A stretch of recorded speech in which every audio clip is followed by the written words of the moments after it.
درنو لیدونکو دا د هلمند ولایت د هلمند سیند دی چې د ډېرې مودې نه وروسته دومره په زیاته اندازه اوبه پکې راځي.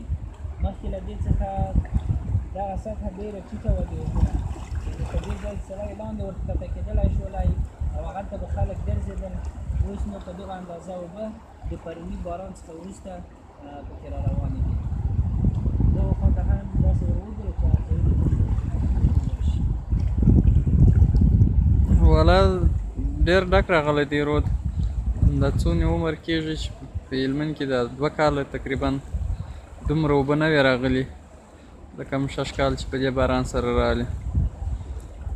بس د خدای له دا هیله لرو چې دا د خیر اوبه شي او د دې وچکالۍ د ختمېدو سبب وګرځي.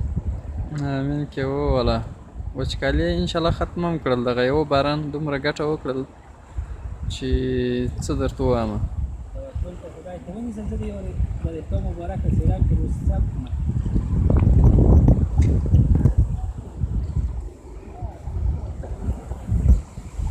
په مخ باندې د ښه ښایسته تیاره ده. ته ور ونه لوېږې چې دا فلم برداري به ډېره ښایسته راشي.